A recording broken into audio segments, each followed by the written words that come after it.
Episode 50 of Inside the Arc coming your way. It is Alec Bussey, joined as always by Brandon Simberg. We have a loaded episode, lots of things to talk about. We're going to talk about Illinois going 2-0 this week after a 13-day pause due to 10 players testing positive for COVID-19. Illini get wins over Minnesota on Tuesday, Maryland on Thursday night. Sim has a lot to talk about draft-wise and the rest of the Big Ten because he has seen some absolute dogs play this week. And if you've been following him on Twitter, you know who that is. And we're also going to have a little bit of debate, I think, between who we think the best team in the Big Ten is, because we disagree right now who the best team in the conference is. So we're going to do all of those things. And at the end of the show, we're going to do a little Big Ten Player of the Year, Big Ten first team kind of discussion as well. But let's kind of dive into it. Sim, how we doing? Good morning. I could use a coffee. We're recording this at 9 a.m. Yeah, no, this is definitely the first episode I don't think I've been caffeinated for. So hopefully that doesn't affect my takes. I don't think it will, but I'm doing well. You know, like you said, 10-day break for Illinois means not a lot of content for us. So the fact that they were able to get 2 games in, stay on schedule, likely move past the COVID stuff. Like, I don't want to say that they can't have another pause because I just don't know. But like, I would consider it highly unlikely after 10 guys tested positive and now we're out of it. So I think there's better days ahead. So I'm excited that we're back on track. Yeah, I like how you mentioned that, because even if theoretically, if 10 guys tested positive without the contact tracing, that was a problem last year with the COVID stuff. Now the players who tested positive should be good for about 90 days to 3 months. So that's a good thing. So if one of the 3 guys who didn't test positive were to test positive, then obviously those 3 players could be 3 important players. They didn't release the names of who tested positive. Illinois could still be in some trouble, but I do kind of feel like Illinois is in a good spot with COVID. And I said that I kind of feel like they got it at a good time. Obviously, you don't want a game canceled ever, but the Florida A&M game probably was ultimately going to hurt Illinois' strength of schedule and maybe hurt their resume come March. A team that was 2-9, a team that you're probably going to beat by 30, 40 points, somewhere in that range. And it doesn't really do any good to have a team in the 300s on your net. So yeah, I think that the pause came at a good time, and then you're able to not really have any games missed other than that Florida A&M game. Obviously, you have to play 2 games in 3 nights, but Illinois goes 2-0. So are they really complaining? I doubt it. So let's kind of briefly talk about that Minnesota game. I don't really have any major takeaways. I don't really think Minnesota is very good. I think they padded their record with an easy non-conference schedule, knowing that that would be the only way that they would have an opportunity to get into the tournament. But Illinois goes into Minnesota, beats them by 20-plus points. Kind of looked like a similar game script, honestly, to the way Illinois played against St. Francis, the way they played against Mizzou. But to me, some biggest takeaway coming out of that is you had a 13-day pause, 10 guys test positive for COVID, and you come out and you're clicking on all cylinders from the get-go. And then you're kind of able to overcome a little rough spot late in the first half to then come out in the second half and balloon your lead to 20 plus within the first 3-4 minutes. Was pretty impressive to me. Yeah, I mean, I think we'll get into Minnesota later, but yeah, like you said, I don't think they're that good. But again, it's a true road game. The barn can be weird, although not for Illinois. They've had a lot of success there the past 2 years. But yeah, like you said, the fact they were able to come off a pause, and I think in the pregame we both said Illinois might not shoot great coming off the pause, which I don't think they did. I mean, they were 6 for 14 from 3, which is a good percentage, but Illinois has been getting up way more threes than 14 per game. So I think it was good that they were able to win this game without anyone really else stepping up besides Kofi. Like Jake Grannis was 4 for 5, but only had 11 points. Alfonso Plummer had 10. Nobody else was in double digits. So the fact that it was kind of a game where you use a team effort after just relying on Kofi being much better than your next best player, they didn't hit a ton of threes off a pause. It's all positive, I think. I don't think Minnesota is great, but that result is positive. Yeah, I agree. I thought they looked pretty good coming out of that. And I was not ever really concerned, I guess, when Minnesota kind of went on that run. And I think they got the lead down to 5 or 6, maybe 4 at some point there in the middling part of the second half. I'd have to go back and look. But yeah, I like how you mentioned the shooting. 6 of 14 from 3 is really good in terms of percentage. But at the same time, we're used to seeing Illinois shoot closer to 20, and they've been making, I feel 10 to 12 of those a game, or they're shooting 22 to 24, and they're making 10 to 12 or 13 a game. So to see them only shoot 14 of them, but make 6 is impressive. Obviously, Trent only goes 1 for 4. Plummer actually goes 0 for 3, which now he's had 2 games in a row. If you include the Maryland game where he hasn't shot it particularly well from behind the arc. And again, I think we kind of had to expect guys to take a regression at some point shooting the basketball, but especially after a 13-day pause, we were not able to get into the gym. I'm not really concerned about Alfonso Plummer shooting the basketball. I think that that's one of the most consistent things that we're going to see over the course of the season. But I guess one big positive that I would have from that Minnesota game, or maybe 2 big positives, is the play that you got from Omar Payne and Coleman Hawkins off the bench. I know Omar only played 12 minutes and he didn't score a point, but he had 3 rebounds in those 12 minutes, was only whistled for 1 foul, had a couple block shots as well. I actually thought he was pretty impressive in those 12 minutes, especially those early minutes. And I think that Coleman Hawkins was pretty good. And I think he did a pretty good job of carrying over what he did against Minnesota to the Maryland game on Thursday night. Coleman had, 18 minutes, 8 rebounds. That's 2 games in a row with 8 rebounds for Coleman. That's obviously an improvement based off of where he was at early in the year. But he also had 6 points, a couple layups in there, I think 1 or 2 putbacks, and then a layup that should have been a dunk on a pick and roll. So I was impressed with what we saw from Coleman. Obviously, this is a Coleman Hawkins podcast, as everyone knows at this point. But yeah, I've tried to hide it recently with the play, but no. So I think this is a pretty good. I think the Minnesota game was a pretty positive win. I mean, to win that game by 23 points is pretty impressive to me. Yeah, and then back to the 3-point thing. 14 threes was their lowest taken in a game this season. The only other time they were under 20 was Texas Rio Grande Valley, which they didn't have half the roster anyway. So that was kind of a weird game. And they averaged 25. So yeah, the fact that they didn't take nearly as many threes as they wanted to and still dominated was good. But let's talk about the Maryland game, because I felt like Illinois faced some adversity. I mean, they were down 4 at half. Kofi had 2 fouls. What'd you kind of take away from the Maryland game? Oh, man. Well, what's kind of funny was I kind of expected Illinois to look tired at some point, or at least look a little winded. And I did think they looked a little tired, and I thought they looked a little winded late in the first half. And then when Kofi goes down with those 2 fouls, I think this is the first time that Kofi's really been in foul trouble since he returned from that 3-game suspension. And man, Illinois really, really struggled without him. Kofi was a plus 28 last night in the box minus in a game that Illinois only won by 12. And no one else was greater than a plus 15. So that kind of tells you how important Kofi was last night. Coleman was a minus 13. And I know I kind of said some positive things about the way he played. I thought he was good on the glass. I thought he was pretty decent offensively, but defensively he was bad. BBV only played 2 minutes, but he was a minus 7, and he got called for 2 fouls in those 2 minutes. And then obviously Omar struggled a little bit as well. He was minus 2 in his 3 minutes. He also got 2 fouls. And then Luke Goody played 3 minutes and he was a plus 5, but that's really not something to observe when you've only played 3 minutes. So yeah, I think you really saw the importance of Kofi last night. And I also think that we've now seen in back-to-back games where Illinois has struggled to kind of facilitate an offense at times, whether that was without Kofi against Maryland or just like that stretch of weirdness they had against Minnesota, where you really see them miss Andre Curbelo and the ability that he has to kind of break down a defense and set his teammates up for quality shots. So I think that last night we saw the importance of Kofi. And I mean, he just dominated in the second half, especially once he got Reese and Wadu. I hope I said his last name correct. It's like Wahab. I don't know how to. Yeah. Sorry for mispronouncing it. Something like that. Kofi finishes with 23 and 18. That's just insane. And he got dunked on and got swatted once too. So that's just incredible. And he was 9 of 12 from the field. I mean, this guy's just a freak. And we're going to talk about how much of a freak he is later in comparison to other Big Ten players. But yeah, I think we saw the importance of Kofi last night. I think we knew how important Kofi was, but then we actually saw it last night because they had to play a significant stretch without him. Yeah, I think it's good that they got some adversity. Again, we might say this a lot, but I don't think Maryland's very good. They've had a really bad year. Their coach quit 8 games into the season. Do you consider him quitting on Maryland?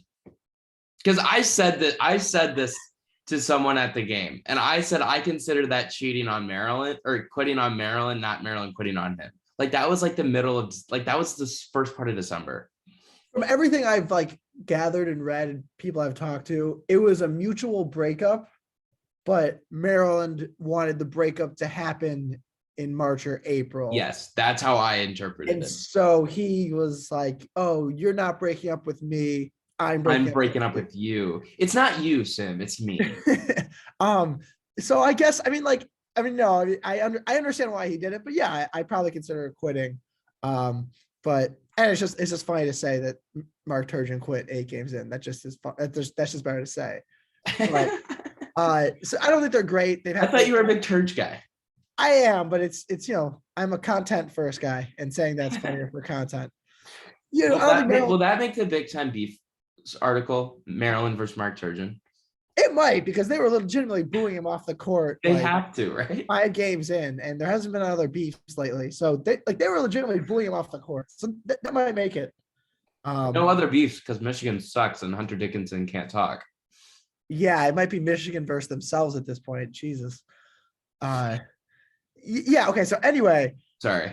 Again, Maryland has had Illinois' number over the years, and like when you're down 4.5 to a team that just has weirdly beaten you, like if you're Trent Frazier or DeMonte Williams, you're looking at these guys, like you're probably in the locker room thinking like what the hell, like how are they doing this again? So yeah, the fact that they were able to come out, I mean, Kofi playing the entire second half obviously swung the game. But again, another night where I don't think they shot great. They at least got 33s up, but they only hit 26% of them. Trent was really slow to start, and then he obviously goes on an individual heater. So we got to give him his props. Jake Grandison, who I thought might never miss again, was 2 for 12 from the floor. Plummer 4 for 14. So again, another night where they weren't clicking at all cylinders on offense, and they still managed to get 76 points. 76 points. It's impressive. Yeah, so this is going to lead into our conversation later, but I think that shows a toughness that Brad Underwood has wanted to see a lot this year. I mean, how many times have we heard him say, there's going to be a night where we can't shoot the ball or the ball's just not going to go in and we have to be able to find a way to win the game. And last night I thought their defense kind of won them the game in the second half. Kofi Coburn does a pretty good job of cleaning stuff up around the rim.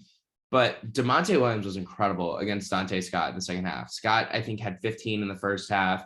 He finishes with like 17 in the game. So give DeMonte props. I mean, he was just a pest. I mean, went over every screen. I mean, his hands were just, I felt like on him, but not like fouling him for most of the second half. Just annoying defense that just bothers you if you're an offensive player. And then I thought Trent Frazier did a pretty good job on Eric Ayala in the second half. And I feel like Ayala has been a kid that's just killed Illinois the last 3-4 years. Ayala finished with 16 points. And I realize that's a lot, but only 6 of those came in the second half. And 3 of those came off of a loose ball scoop up 3. So essentially it was Trent held him to 3 points. And Trent played the entire 40 minutes. So I don't remember how the other 3 happened. But 3 points and a half is pretty impressive. So Trent's defense stepped up in the second half on Eric Ayala. I think that those 2, Frazier and Williams, are kind of the reason Illinois was able to win the game. Obviously, Trent has that 11-0 run. Those never get old to watch. The way State Farm Center just kind of reacts for those. It's awesome. And Trent just saying afterwards, like, yeah, like I see one go in, I'm going to shoot another, and that one goes in. Like he's got a different swagger about him right now. He's got a different confidence about him. And I thought Brad Underwood said it really well. Like, he may be 1 of 100, but he's going to think the next one's going in. And that's how all shooters are. So for him to struggle the way he did in the first half, where he was 0 of 5 from 3, but then to finish the game 4 of 11, I think, from 3, and you make 3 of them in a row, and then you get a late one at the end. And as the clock kind of runs out inside the last minute, it's an icing on the cake of the win. Like, Trent was incredible last night. Yeah, and I'm glad you mentioned DeMonte because it's hard to kind of assess his role on the team and what you need from him to win, because a lot of the stuff he does, I don't think is always going to be quantifiable in the box score. But, against Arizona, I thought he didn't bring it at all, where like he couldn't really guard Mathurin and he got a dumb technical and he didn't do much offensively.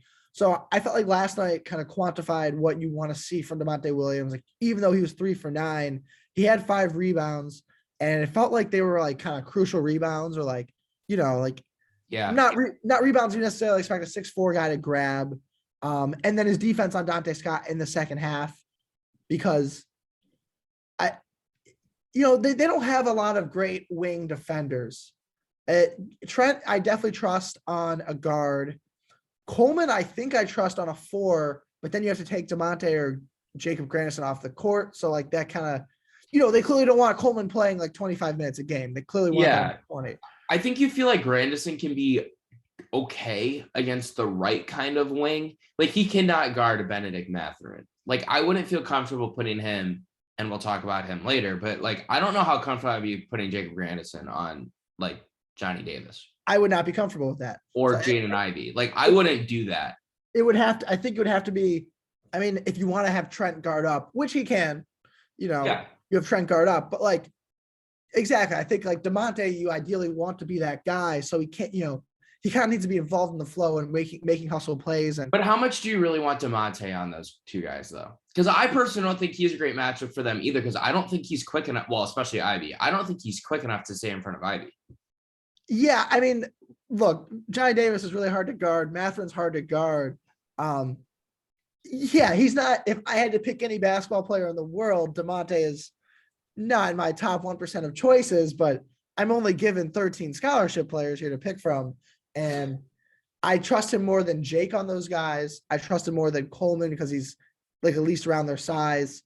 And I probably pick Trent to guard those guys, but then you're taking away guarding their best like guard. So, DeMonte needs to be able to guard good wings. And well, this is where the importance of getting Andre Curbelo back comes, right? Defensively, because like while he's not an elite defender, he's a pretty good on-ball defender. So if you decide you want to move Trent to guard up against a Johnny Davis or a Jaden Ivey or an elite guard that you play in the NCAA tournament or whoever, right? Like you can do that because you can leave Curbelo on the other team's best point guard or the other team's other best guard if that's how they play it. Like Wisconsin essentially plays a 3-guard set where you can put Curbelo on Brad Davidson and you think you're going to be fine, right? Or you can put Curbelo on Thompson at Purdue and you're going to be okay.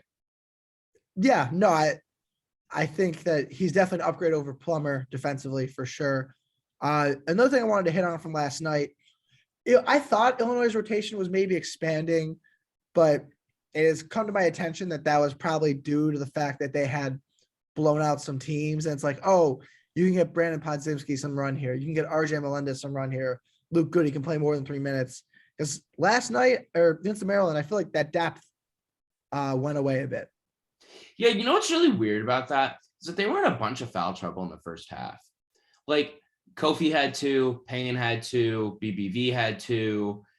Like you would expect them to have to figure something else out. And they played Coleman at the 5 at points in the first half. He struggled a little bit there. I don't think he's gotten much practice time at the 5, so I think that explains why he struggled at the 5 last night. I still think he's an interesting fit there, especially in the future. But I liked the decision that Underwood had to bring Payne back in when he had 2 fouls for a brief stretch or two. Like, why do you care if Payne gets a 3rd in the first half? Like, he's only going to play brief minutes in the second half, and he fouls out. Who cares? You have Kofi, who shouldn't be in foul trouble. So I liked how he brought Payne back in and didn't foul him out.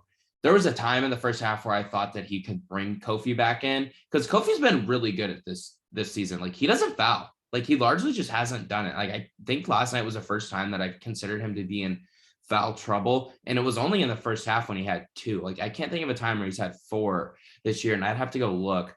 But yeah, like I think that their depth is interesting. I think that you feel comfortable. Do you feel comfortable playing 6 guys, only 6 guys in a tight game in the NCAA tournament? Not really. At least because who do you feel do you really want Omar on the floor in a tight game in the NCAA tournament? Well, to me, like that's your 7th guy. I think the thing is that will help them with depth is that Trent Frazier won't have to play 40 minutes if and when Andre Curbelo comes back. Okay, that's a good point. Yeah, so I didn't factor that. 7's kind of like my minimum guys you need to like win games. And so I think once Curbelo comes back, because it's kind of guards right now where last Yeah. night, Trent Frazier had to play 40 minutes and DeMonte Williams had to play 37 and Alfonso Plummer had to play 35. You get like 20 to 30 Corbello minutes. I mean, I think that's what you're hoping for in March, or at least 20. That just alleviates 3 off those guys, which is good, but You're going I to don't get, know. if he's back, I'd expect him to play more than 20 minutes a game, don't you? I think they're going to ease him in. So, Yeah. Okay. Depending on when he gets back. Yeah. yeah, it's not, you would like them to have more than these 7 guys. I do like that they threw Coleman out at the 5 instead of Benjamin Bossman for Donk for a stretch there. I think it helps that Maryland's a little bit smaller. Like Julian Reese is good, but he's not super strong. He's a freshman. So like you can get away with Coleman at the 5, but I'm glad Brad looked that way and tried that lineup because I've been asking for it all year. And I get some matchups it doesn't work, but I think Julian Reese was a good time to do it. So I'm glad they're starting to trust him there more. Yeah, I agree that I wouldn't necessarily foul out Kofi, which is what he did. But when they took Kofi out, they had the lead. So then, like, you would hope you can stay in the lead with him on the bench. Another concern I have had with Kofi, and this didn't present itself against Minnesota because he had a season high 4 blocks, but Kofi's block rate is way down this year. He's got 12 in 11 games. So it's like 1.1 a game, where he was at 1.4, 1.3 last year. And, Brad talks about, oh, Maryland's good at getting to the rim, and that's why we want to keep him on the bench. But I don't know. I would like Kofi to block some of those shots or contest more, not foul as much. So I've been a little concerned with his rim protection. It's just hasn't been as good. And I don't really know how it gets better because he's not going to like drop 20 pounds and start moving laterally better. But his rim protection has not been great. Although he's never really been an elite shot blocker. No. So, but when he does get a shot, when he does block a shot, it goes into like the 5th row. So yeah, I think he leads the league in velocity on block shots of like the ball from his hand, but he does not lead the league in block shots. No, he does not. And I think defensively, I think they actually grid out better when Omar Payne's in the game, which, again, that's maybe a little bit skewed because Omar doesn't play a whole lot of minutes. And I feel like he gets called for fouls in the first few minutes that he's in every game. But that does kind of matter a little bit. Okay, let's kind of segue this before we get into top teams in the Big Ten. What you have been doing over break. You have seen a lot of quality basketball, including the Lakers, which I don't really know if you consider that quality basketball. LeBron James is quality, though, the way he's playing. But let's talk more about what you saw last night. I think you were in heaven. You got to see Keegan Murray play in person. That's special, obviously, for you. That's a special moment. But you also moved Johnny Davis out of nowhere. John Morant, like, up to top 3 pick in the NBA draft, apparently. Yeah, no. The Johnny Davis breakout, it's unlike anything I think we've seen. Like, we can compare it to John Morant, but I think They're not the same player, though. So when we say that, they're not the same player. Just in terms of their breakout, but like Ja at least averaged, 12, 6, and 6 as a freshman. And like, so people kind of knew about him. No, I mean, Johnny Davis averaged 7 points a game last year, played 24 minutes, didn't start a single game for a Wisconsin team that was like bad, objectively bad. They made the tournament. Got way too much benefit of the doubt the entire season because they were a preseason top 10 team. They did make the tournament. They did win a game against a bad North Carolina team, but like, yeah, not like it wasn't like he wasn't starting on Duke. So yeah, now Johnny Davis is considered a top 3 to 5 pick, at least from teams I've talked to. I agree with that sentiment. Keegan Murray, top 10 pick, which it's just wild that the Big Ten has a lot of draft talent this year. But I was at Wisconsin, Iowa, and that was a super interesting game because, I think Kofi Coburn's obviously Illinois' best player, but I trust their supporting 4 guys way more than I trust Wisconsin's 4 guys, and I trust Iowa's 4 guys. And so it's just crazy the lengths that those teams rely on their stars to win them games. And they kind of have so far. Like Keegan Murray leads the country in scoring. I think Johnny Davis is 2nd or 3rd now next to Kofi. Those teams are not bad. We'll talk about Wisconsin in a bit, but Wisconsin is not good. Johnny Davis is just elite. So it averages out to be above average to good. Yeah. That's what I've accepted. I think their role guys have gotten a little bit better throughout the course of the season. Like I would argue Brad Davison in year 8 of his college career is finally putting it together. And I saw a tweet last night that said, congratulations to Brad Davison and Jordan Bohannon for playing in their 8th year. They were playing as freshmen in Robbie Hummel's 9th year in college. yeah, I mean, Shout out Robbie Hummel. Thank you for coming on the podcast. in year 5 of Davison's career, he's now averaging a career high in points by over 2 points per game. So like he's taking more threes than he's ever taken. So I think like his leg out on them as well. I think he's starting to put it together a bit. Tyler Wall's okay. I can't really say the same about Iowa. Bohannon's probably playing some of the worst basketball of his career, but it's like you go into these Iowa and Wisconsin games and you're like, well, if we can shut down this guy, we'll win. And it's just, you get there and it's clearly not easy. I mean, Illinois actually did a good job shutting down Murray, but they did a great job shutting down Keegan Murray for the first like 35 minutes of that game. Mm-hmm. And Coleman didn't get enough credit for that. Yeah, so those two teams, watching them head to head was super interesting because I feel like Illinois could win on a night when Kofi didn't have 20.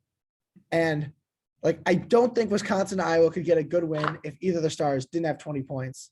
Yet they average over 20, so it's not something I'm banking on.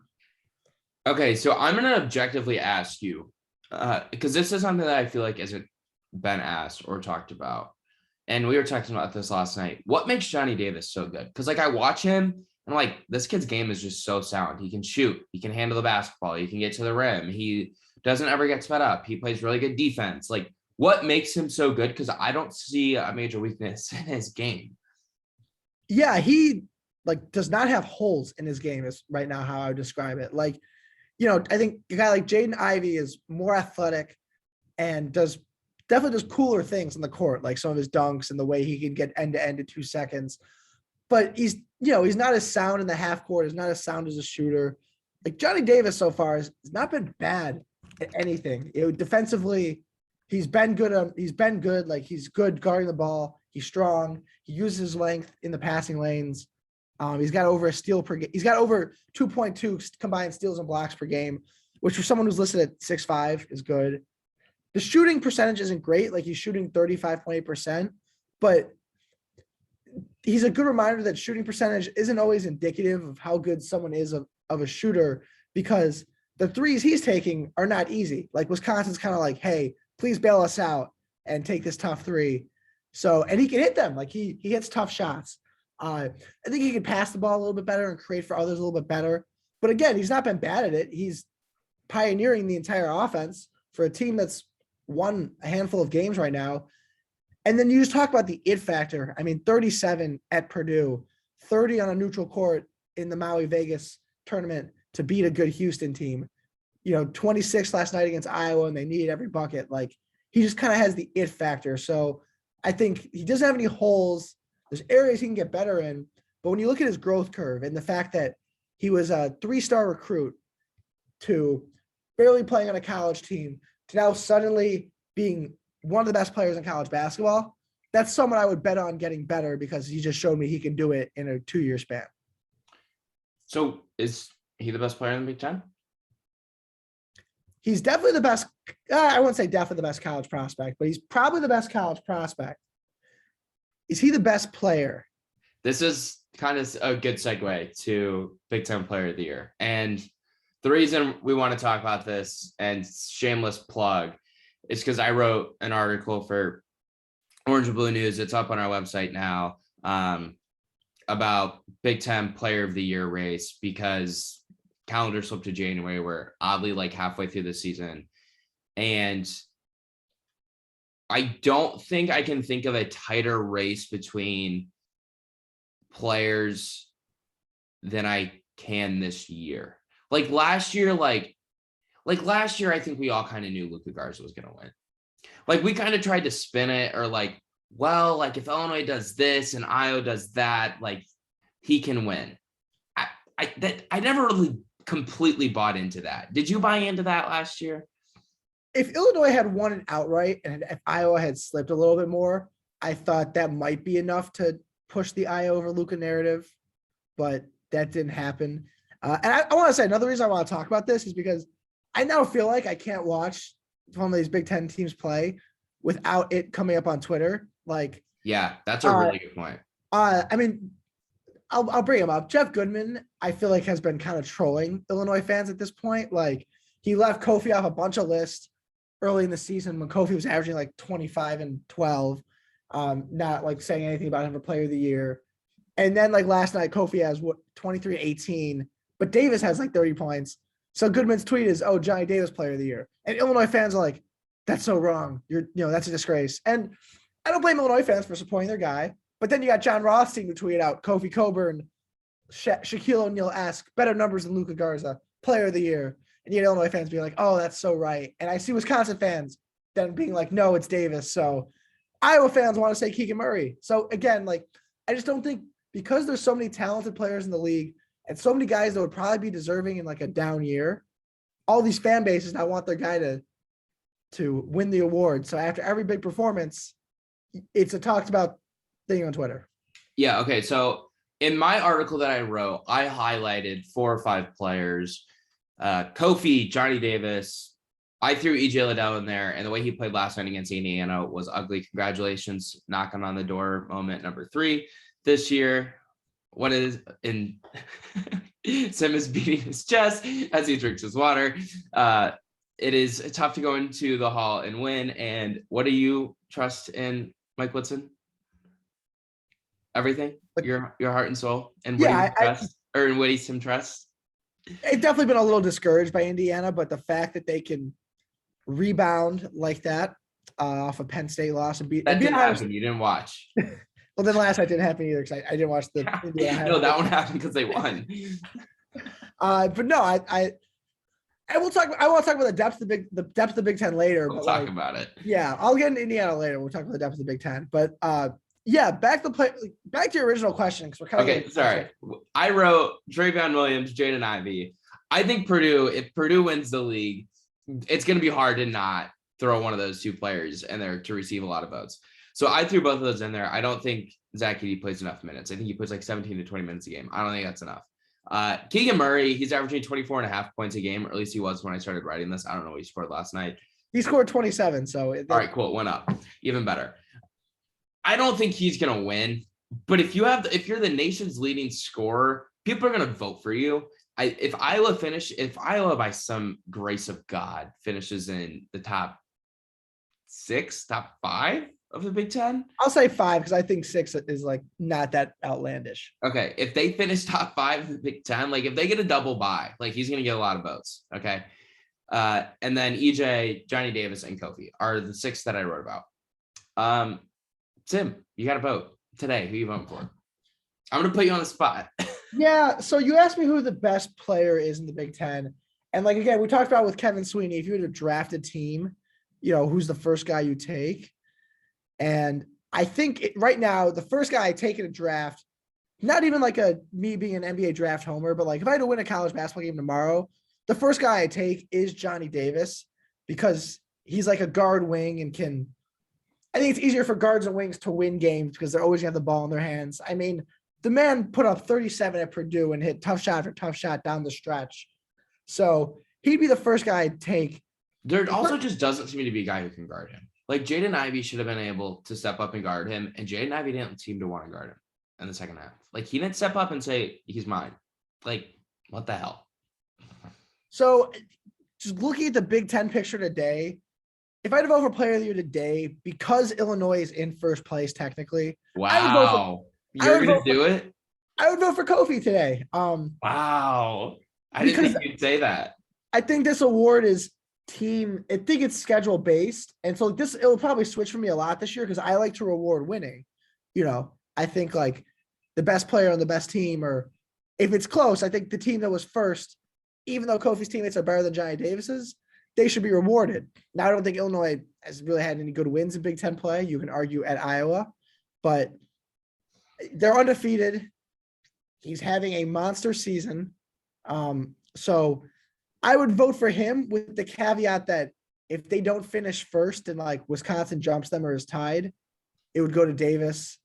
And it's going to depend how it plays out because Murray, Kofi, and Davis are going to put up insane numbers all year. If they're kind of in the middle of the pack, then I might vote for the best basketball player. But Illinois is in first place right now. So I'm going to vote for the dominant player on the best team. Let me read you where Kofi ranks in the Big Ten. He's first in rebounds per game, first in defensive rebounds per game, first in offensive rebounds per game, first in double-doubles, second in field goal percentage, third in points per game, 13th in blocks, and 15th in free throw percentage. I repeat, 15th in free throw percentage. I don't know how you don't vote for him. Like, I get he missed games. I get it. He had the 3-game suspension and his numbers didn't allow him to be considered with other players for different things. Keegan Murray right now on Bart Torvik is leading their player of the year thing. Kofi is second, and the gap between Kofi, so they do it by like a score thing. Keegan Murray is first at 2.595 as his score. Kofi is second at 2.466. The gap between second and third is Johnny Davis, ironically, is 2.035. I don't know if 0.4 tenths is a lot, but I feel like that's a lot. Like, and I don't think Keegan Murray is going to win it because I don't think Iowa's good enough for him to win it, like you said. And like Kofi is just so dominant. Like, he's a walking double-double every single night. He played 24 minutes, I think, against I'd have to double check how many minutes he played against Minnesota, but it was not a lot of minutes. And he has like 29 or 24 and 10. Like, and Minnesota doesn't have anyone to guard him, but they're just double teaming him and they can't, like, I don't know how you stop him. Like, the only team, in my opinion, who can stop him is Purdue because they have 2 bigs that they can throw at him. But Travion Williams has no chance to guard Kofi. We've seen that for the last 2 years, that Travion just gets cooked because he's not big enough. And sure, Zach Edey, 7'4" and the same size, but Zach Edey is not going to get bullied on the block by Kofi, but he ain't nowhere near as good as Kofi is. And Hunter Dickinson's not even in this conversation, I'd like to add.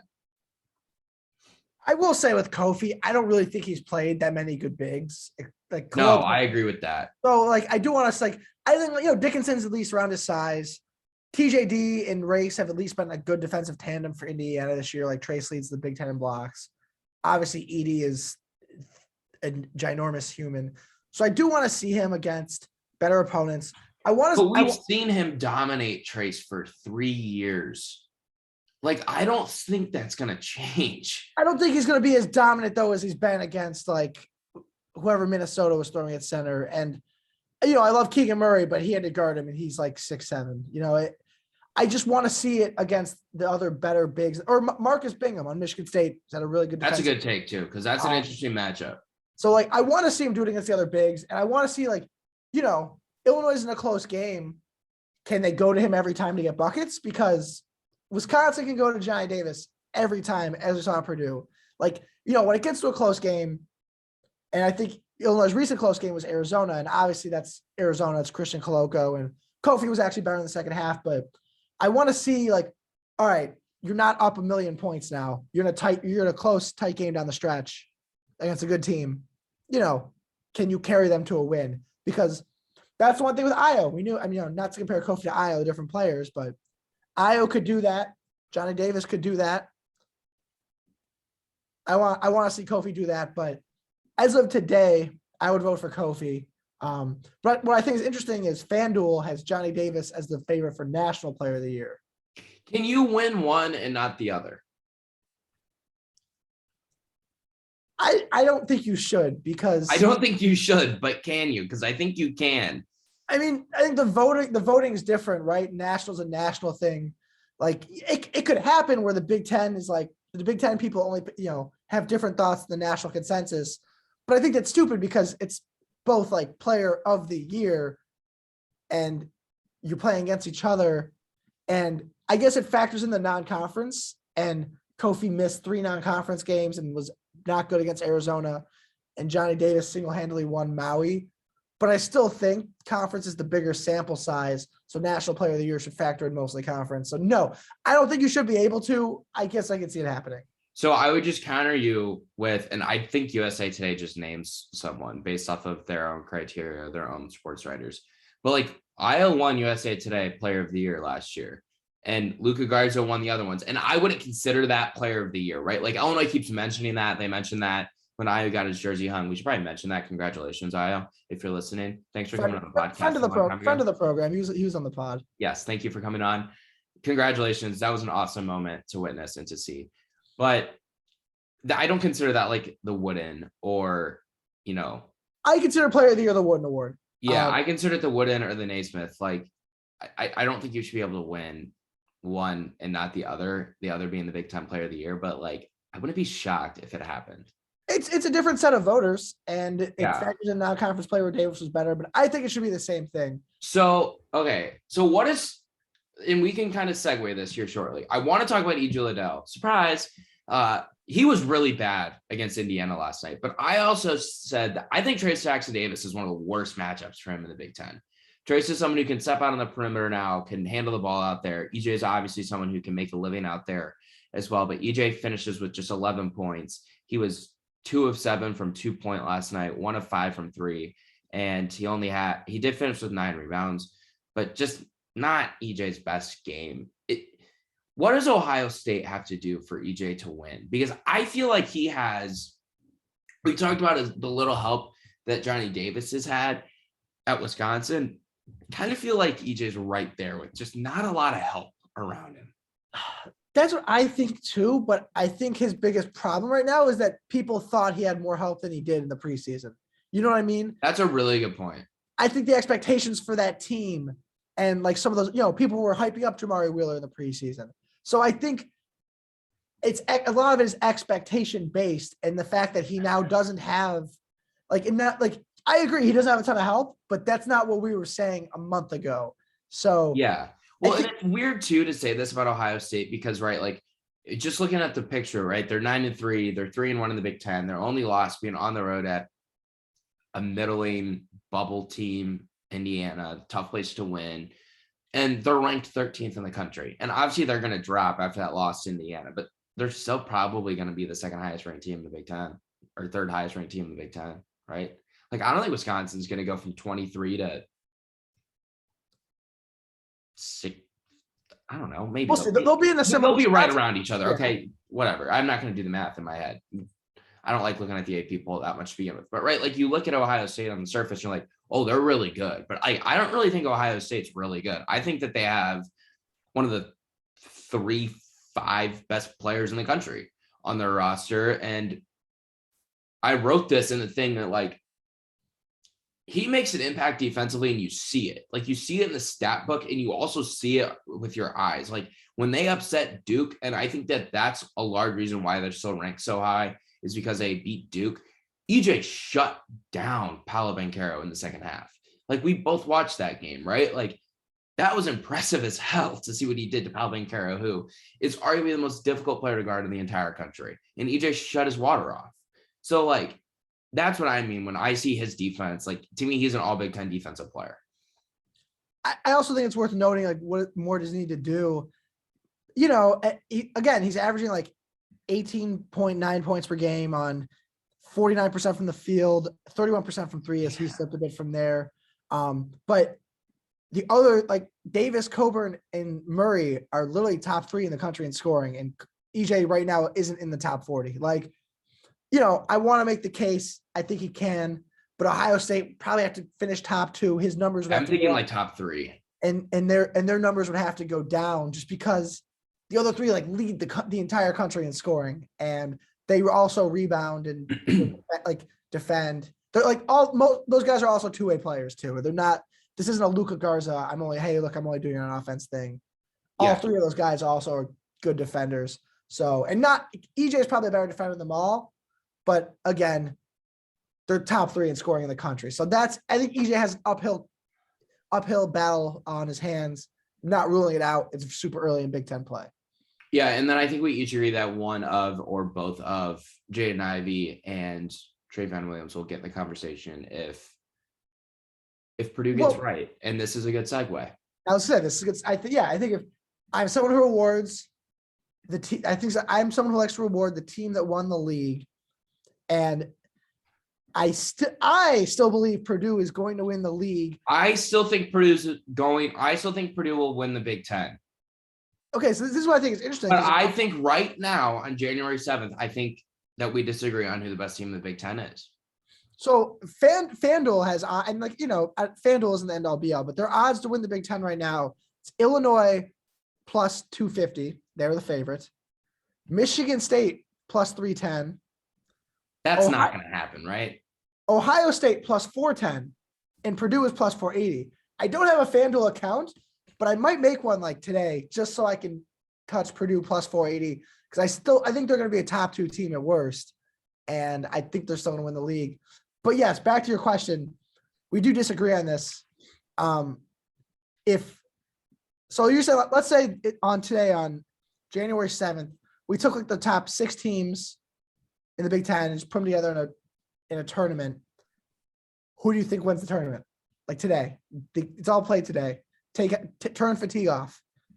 This is an AAU tournament style. Turn fatigue off. Each game's its own thing, but like it's happening today. I think Illinois wins it.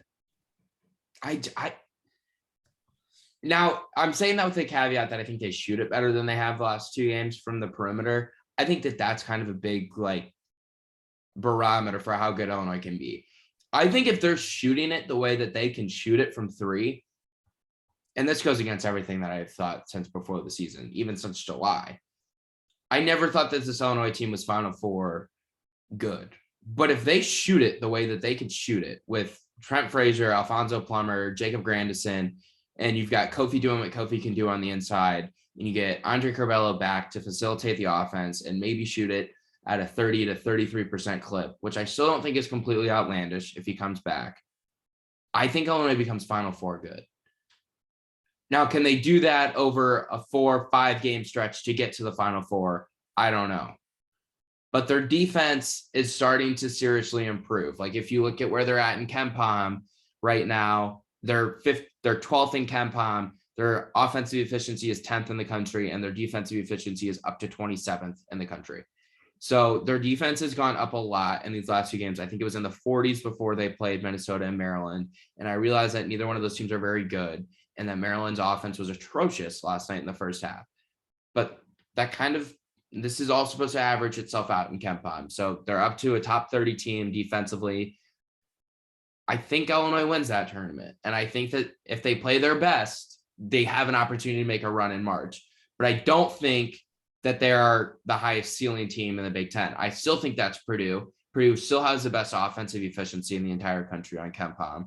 And while their defense is 67th, and that needs to seriously improve for them to get to where we think that they can get to, I think it's those 2 teams at the top, and I think there's a massive gap between the rest of the league. Okay, so I definitely disagree with some of that. Can I real quick though, since December 15th, Illinois on Bart Torvik is 4th in the country behind Gonzaga, Duquesne, and Kentucky. Where do you think Purdue comes in at this? I mean, how much basketball has really been played since December 15th is my question. It's a month. That's roughly a month. That's 3 know, weeks. But there was a 10-day shut. I feel like everyone shut down for a while on top of Christmas. So I don't know how much basketball has really been played in that stretch. Has Purdue had a game canceled? No. Not that I know of. They're 20th. So like the drop off isn't huge, right? Like it's not that significant. But I don't know. Like since December 15th, when Illinois really started to click, and I realized I haven't really played anyone that I think is overly good besides, Arizona in that window. And that Arizona game was on the 11th. So I should probably factor that game in. And I can real quick, I guess, if we'd like. But I think that Illinois, you can make a case, is right there at the top of the Big Ten. Yeah, including the Arizona game, they're still 4th. Gonzaga, Baylor, and Auburn are ahead of them. Yeah, so I would pick Purdue. Still is the best team like today. And I'll admit that might be me like kind of being biased to my preseason priors and the fact that like I love Jaden Ivey. I love Trevion Williams, just like his vibes. I love both of those players. Yeah. I saw them play twice. So I might be a little bit biased here, but I also feel, and their defense is bad, but it took 37 points from Davis to beat them and 30 and a buzzer beater from Harper to beat them. If Harper doesn't hit that crazy shot, how do we view them? If Davis doesn't go for 37, how do we view them? They definitely have concerns defensively, but I think they're going to right the ship. Well, I'm super curious to see how their next week goes. They're at Penn State, at Michigan, two teams that haven't been great. I mean, that Michigan game was supposed to be really good, and it's kind of fallen off. Home for Nebraska. I'll definitely give them a win there. And at Illinois. So 3 of the next 4 are on the road, but it wouldn't shock me if they went 4-0. I think 3-1's most likely, but like something tells me if they're trailing Illinois, they'll have that chip on their shoulder coming into that game and like be desperate because that's their chance to catch up on them. Otherwise, Illinois is up 3 games on them. So, and my other caveat with Purdue, aside from the 2 losses from Wisconsin and Rutgers, both in conference, is that they should have lost to North Carolina State, a North Carolina State team that isn't very good. And that game went to double overtime. They won 82-72. And while Villanova is good, they are not. That's a good win. I don't want to take away. They are not great. That's a better win than anything Illinois has. Yes, I agree. But who do you think is better? Who do you think is better, Villanova or Arizona? Arizona, but I mean, Purdue won the game and it was on a neutral. Like, I think that result. So, like, that's where I was going to go with that. If you want to give Purdue points because they beat them, I accept that. I think that result's better than losing at home. I'd agree with that. I was just curious what you would like. I don't think Villanova's great. Like, I don't think Villanova's Final Four good. No, there's people out there who still do, including Jay Billis, who ranked him in his top 10 this week for some reason. I don't know why. That was dumb. I didn't agree with that at all. They have like 4 losses, and then they proceeded to just stomp Creighton. So we're talking about Purdue versus Illinois. You said you think there's a clear gap between. I do think there's a gap. I don't think the gap between Illinois, Michigan State, and Wisconsin is that wide. I don't. Michigan State. I just don't know who. I don't know who Michigan State's guy is. Like, it cannot be Max Christie. But he's not averaging double figures. But the thing is, I don't think they need one. They're just kind of they play really good defense. Bingham's protected the paint really well. They have 4 guys averaging double figures. Like, I don't think they need one. And so within those 4 guys, it's like, oh, tonight might be a Gabe Brown 20-point game. But if it's not, maybe it's Christie. Maybe it's Bingham. Maybe it's Malik Hall. Maybe Tyson Walker gives them a spark. Like, I really like this Michigan State team right now. They've won 8 straight. Granted, none of those wins have been great, but their 2 losses are to Baylor and Kansas. So, like, I'm not killing them for their losses. They've done what they've done what they've been expected to do in every game. I trust their defense. I think they're a pretty high floor team, honestly. Like, I think it's going to be tough for them to lose to bad teams, but teams that are more talented than them, they won't beat. Like, I would love to see Michigan State, Illinois, because I think Michigan State's really solid, really underappreciated. Well, good news is that you get to see that game on January 25th. It's coming up. In Champaign. I'm just really interested to see how this next couple of weeks kind of plays out, right? Because, like, you brought up Purdue's schedule, and they should go 3-1 at worst, maybe 2-2 if they figure out a way to drop one. Michigan State's got at Michigan tomorrow on January 8th, Saturday. Is it weird that I just don't feel like that's an automatic win for Michigan State? What, the Michigan game? Yeah, like, I think Michigan's awful. I think they're a mess. I think it's a rivalry game. It's a rivalry game. It's a road game, and I still look at Michigan. I'm like, well, they have talent. Yeah, it's a road game. It's a rivalry game, and I guess we can talk about, like, kind of Michigan, the bottom of the Big Ten. So real quick, and this is a really tough stretch for Michigan State. After that Michigan game on the 8th, they play at Minnesota. That's a win. Or no, it's at East Lansing. Sorry. They have not a tough stretch. They have Michigan, Minnesota, and Northwestern. So they should go 3-0 in those 3 games. Although the Michigan game is on the road. If they lost at Michigan, though, in a rivalry game after winning like 8 straight, like, I wouldn't, like, kill them for it. No. Okay. But after that, they go to Madison and then to Illinois. I kind of equate that, and I realize that Wisconsin and Illinois are a lot better than what I would consider. I need to pull up Illinois' schedule here.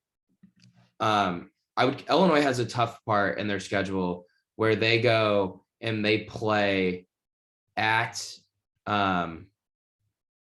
where's it at? At Indiana, at Purdue. Yeah. Like I would consider that kind of similar, or at Rutgers and at Michigan State later in February. Like I think Illinois, if they split those 4 games, I think that's a positive 4-game stretch, because going on the road is hard in the Big Ten. Like that's really hard to do, to win 4 games in a row on the road. Like if you win at Indiana, that's a quality road win. Like I don't think that's that's not gonna. No one's gonna ding you for that and be like, oh, that's not that great of a win. Even if Indiana misses a tournament handily, right? Like I don't think that's ever gonna be viewed as like an okay win. And going to the rack and winning is incredibly hard. Going to East Lansing and winning in the zone is really, really hard, especially when it's 2 ranked teams, which I do expect it to be 2 ranked teams at that point. Like maybe I'm overrating that Rutgers team on the road, but like I think if Illinois goes 2-2 in those 4 games and they handle their business everywhere else, are we looking at a Big Ten champion? So how many losses will they finish with? Well, I'm assuming they go on the road and beat Nebraska. So we're at 5-0 in the Big Ten. I'm assuming they beat Michigan and here's my problem. I feel like we do this like every preseason, offseason before non-conference play because it's what we do. You know what I mean? Like that's what we talk about. And I hate doing this because I've now realized it never works out. We didn't have Illinois. We didn't have Illinois losing to Cincinnati. You know, like we didn't have Purdue losing to Rutgers and Wisconsin at home. Like I just kind of want to talk about in the moment because like we think these games are like guaranteed wins and guaranteed losses. And like, I think we need to realize that it's not. No one is susceptible. I guess when I look at the rest of Illinois' schedule, I don't see more than 5 losses left. I could see it happening. I think Purdue could sweep them. Really? Where do you see 6 losses coming from?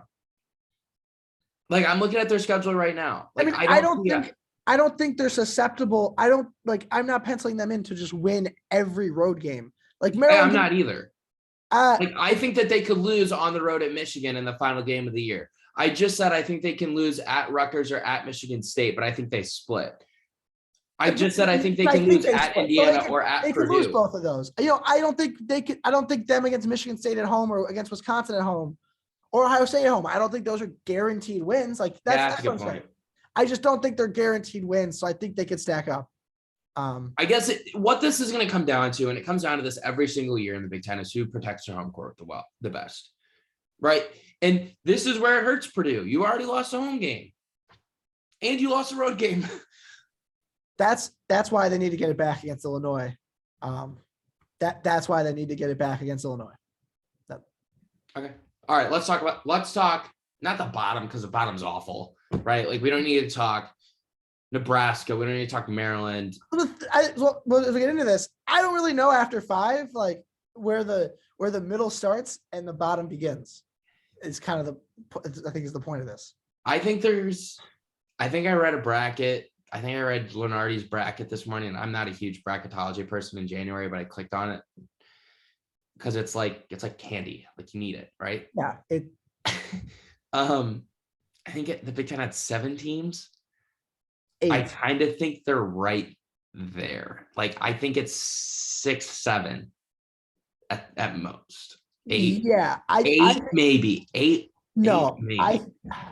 So we have those 5 teams that we trust that we know we're going to get in: Purdue, Illinois, Michigan State, Wisconsin, Ohio State. Yeah, those are all locks. If we were not talking about you in March, something went seriously wrong. Those teams are all playing for seeding at this point. And then, at least, according to bracketology, or just Iowa is the 6th team.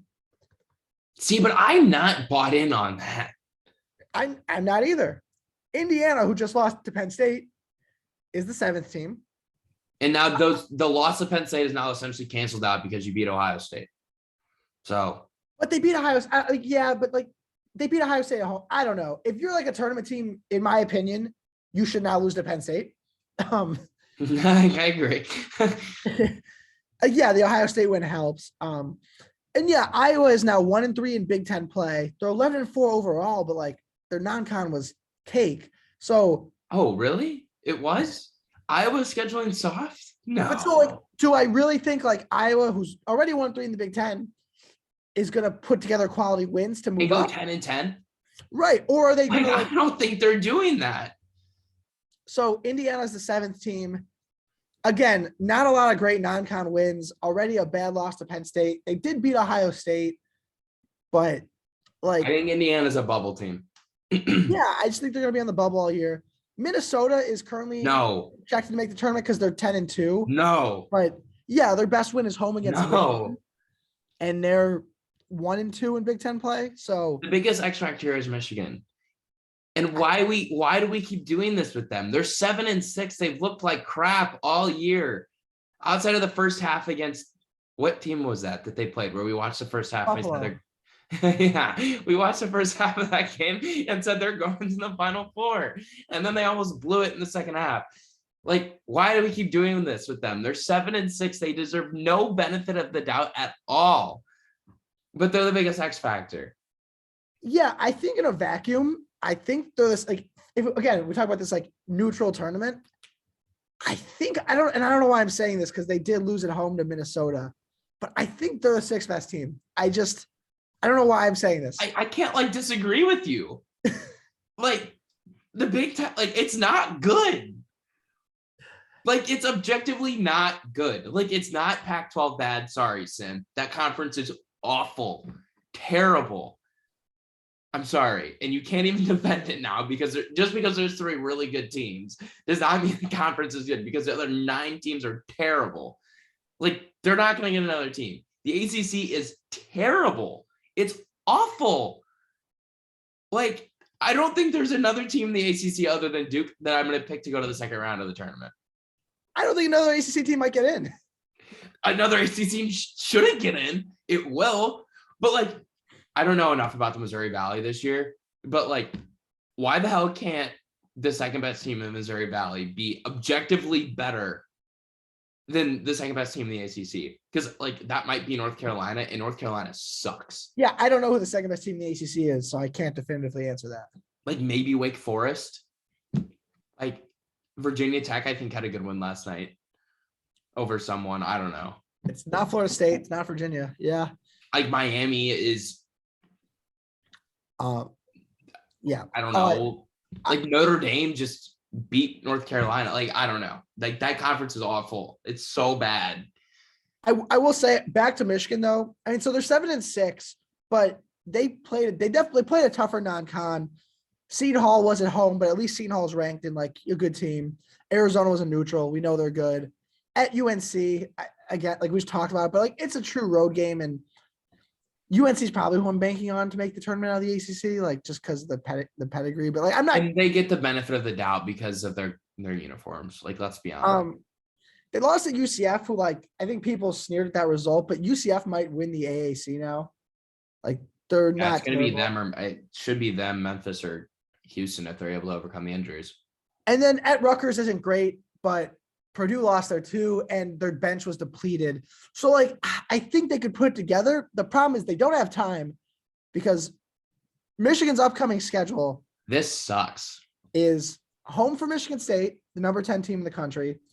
Home for Purdue, who already has 2 Big Ten losses and probably doesn't want to lose another one. At Illinois. So you're looking at potentially 1-5. Yeah. And like I don't know if you overcome that. Exactly. That's what because I'm saying. Then I think your locker room quits. That's what I'm saying. So but then the problem, this will be the problem for the Big Ten. They're a 500 team, and it's like, they're at Iowa, and Iowa needs this for the tournament, and like they'll beat Iowa, or they're at Indiana, and Indiana needs this for the tournament, and they could beat Indiana. Like I think that's the problem we're going to see with the Big Ten now, is the bottom is going to cannibalize the middle, and it's going to make it hard to get it in 7 teams. Or the Pac-12 gets 3 teams in, and the ACC gets like 4 teams in, and they're just like, screw it. Go Indiana, go Iowa, like come on in. Welcome to the 68 team field. Yeah, no, they're gonna need help because I It's really like what they're not gonna bring in another Atlantic 10 team or another. Does the West Coast Conference get 3 teams this year? right now they're at 4. They just so Pac-12 update. The West Coast Conference like took like a week off because of like COVID stuff. Like basically no one played. And then San Fran lost to Loyola in a battle of like 2 really good mid-majors. That was awesome. But yeah, Pac-12 update. West Coast Conference took like a week off, but right now they're supposed to get 4 teams in. But like they're like San Francisco is going to get an at-large bid. Again, we talked about it being down, and San Fran is at least what are they? They're I don't know. They're 13-2 with. Yeah, I mean the losses to Loyola and Grand Canyon. They beat Arizona State. We'll see. They probably won't get 4 because those teams will beat each other up. At least the top 4 will. But I don't know if San Fran, if they can beat Gonzaga, maybe. Okay, so before we get out of here, I think it's interesting that we keep saying these conferences are down. The Big Ten is not what the Big Ten has been. The ACC is obviously not what the ACC has been, nor ever should be again. The Pac-12, while people like to smear it, is not good. Okay, so is college basketball as a whole down, or is it just these conferences? Because I don't think college basketball as a whole is down. I actually think it's better than it was last year. So I think with these conferences being down, the middle teams are down. You know what I mean? But I think the top is better. Yeah, I think the top is. And I think it's going to make for a much more entertaining March. Yeah, so I would say there are not 2 teams as good as Gonzaga and Baylor were last year. At the top. I think those teams would be the best team in the country this year. But I think there's a collection of like 8 or 9 teams that could win the title, make a Final Four run. And I think there's more than 9 that can make a Final Four run. But I think there's like 8 or 9 really good teams where you can argue for so-and-so being the best one or so-and-so being the best one. And I think I think the top 25 is good. There's like a bunch of good teams. But then like as I look at the bracketology and I see like Oklahoma's an 8, West Virginia's an 8, San Fran's a 9, Iowa's an 8, North Carolina's a 9. Like I think the middle part of the country is down. So like you're looking at Indiana getting in, and I don't really think Indiana's that good. No, like Louisville's supposed to get into the tournament, at least according to this bracketology, or like Mississippi State has had a down year and they're a 9 seed. Like I just don't think the middle is as good. But yeah, the good thing is they'll play these teams in March, and I think it happened in March. So I still expect a crazy tournament. But it wouldn't shock me if like it was a bunch of like 1 through 4 seeds, because I think those teams are significantly better. Well, and you know what? That's what we all want when it comes to the NCAA tournament. Like we all want the upsets in the first round because they're fun, but we don't want those teams making it to the Sweet 16 or the Elite 8 because it sets itself up for a poor game later in the tournament that no one really wants to watch. Like, and yeah, it's really fun when, Butler or VCU or Loyola Chicago makes it to the Final Four or the national championship game, right? Like that's a lot of fun and everyone likes to root for that Cinderella, but more times than not, that Cinderella gets bounced in the Sweet 16 or the Elite 8 and they lose by 10, 15, 20 points. And no one really enjoys watching that. We want to see the top 4 seeds in the Sweet 16, the Elite 8, Final Four, right? Like that's what we want to see. So, yeah. All right. What do you have to plug content-wise with basketball being back? Yeah, so go read my story on Big Ten Player of the Year. I think that you guys will kind of like that. I think it's got some good content, some good stats in there that'll at least intrigue you. I have player grades up from the Maryland game. I am writing a story on Ayo Dosunmu being back in Champaign for his jersey hanging ceremony. Again, that was really cool experience to see. That was obviously awesome. His whole family was here taking pictures and everything. DeMar DeRozan is on the sideline. All the Bulls fans are freaking out about that. Me, I don't really care. Like, just a basketball dude watching basketball, right? It's what we do. No, it is pretty cool to have DeMar on the sidelines. But yeah, go read that when it's up. It should be up later today. And then of course I'll have the five film favorites from the Maryland game as well. Anything for you? I know you've got a lot. You've got a lot of draft coverage coming, right? Yeah, I'm trying to catch up on games right now. Conference play isn't great, but with I have like Saturday and Sunday will be good for me to like sit down and catch up on things. So I might run through the Maryland film, and I'll definitely run through the Nebraska film because I feel like by then I'll be caught up and it's the last week before school. So I will try to get to breaking down Nebraska film on Twitter for Illinois coverage wise. And I'll have another like live notebook of my evaluations after we see Michigan on Friday the 14th. So all right, we got a big week coming up, kind of, right? I'd say it's a big week. yeah, the Michigan game is this week, ipso facto making it a big week. Which, yeah, and you know what? Like, I'm gonna include the Purdue game in that week too. It's like it's part of the long weekend, ipso facto making it part of the week. Yes. Okay. All right. Thanks for listening to episode 50 of Inside the Arc. Crazy that we're at 50 episodes already. So thanks for listening along. Make sure to give us both a follow on Twitter /radar content, whatever it may be. We appreciate that. And take care of each other. Stay warm. It's really cold in the entire United States. It's 5 degrees in Champaign. So stay warm, everyone. Have a good one. And thanks for listening.